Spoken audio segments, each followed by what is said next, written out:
do want to acknowledge again the representatives of our employee organizations who are here, and also acknowledge the hard work I know that has taken place to negotiate these particular agreements with the respective both county executive representatives, as well as, of course, MCPS, Montgomery College, Park and Planning, et cetera. But in general, I want to also thank the employees that are here and those who are not here, because they're working and providing very important services to all of our residents. And I just wanted to also express just a few thoughts on where we are today. I believe, a number of years ago, and I was trying to remember what year that was because it was kind of a blur, this council took the decision of rebasing the school system's budget because we were pretty alarmed with the projections of the possible deficit that we were facing during extraordinary recession. And we had to do and adopt a number of fiscal decisions that were very difficult because for many of us, including myself, my biggest fear were job losses. The idea that our employees would lose jobs and lose their salaries and possibly lose their homes, et cetera, was front and center for me and for many of my colleagues as we were deliberating.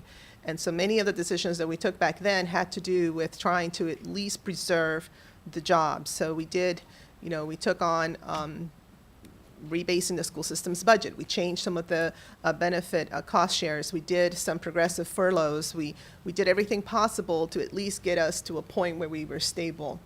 Last year, one of the things that shocked me, to be honest with you, was the notion that we had seen such an amazing growth in the school system population, something like 20,000 students that had been added since we made that one decision.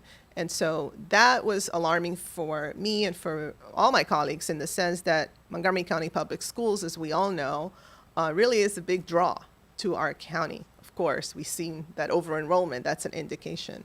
And so the fear was that if we kept operating on a level where the resources were not there, then this school system would start to suffer. And if the quality would start to suffer, it would connect to many other things, mainly our economic development goals, mainly our tax base, many of those very important elements that secure our quality of life in the county. And so it was a year to do this. We had a new superintendent coming in. It was a year where we know there would be some property tax increases. We then went forth with the recordation tax increase, but we knew that there was just that one window, and we took advantage of that to really make that course correction. So I want to just express my appreciation because all of you have been so committed to ensuring that and understanding that our quality of life is based on so many different competing factors. But this, I think, was a very important one. And I never wanted to one day, look back and see that we had that one opportunity and we didn't take advantage of it, because there are other jurisdictions around the country and even nearby who are still trying to figure that out. And once you allow a major organization like a school system, a public school system, to start to go down, it's very difficult to get it back on track, no matter how much money you put into it. And please remember that we did this before we knew what was going to be the outcome of the presidential election. Now we understand and we look back and we see that even public school systems are under major attack by this new administration. So in hindsight, even though we didn't know what the outcome would be, I think that at least we had the foresight to realize that we needed to shore this up at that particular time. If not, imagine where we would be right now. So I want to thank you, and I really want to thank all the representatives who negotiated, I think, a very, very doable, if you will, contracts. I think that it begins to get us to a point where we can continue to demonstrate how much we value you, but it also takes into consideration many of the unknowns that are out there right now, given some of the, the Wynn case, but also we have no clue yet what may be some of the impact with the new administration and some of the possible cuts to our federal workforce.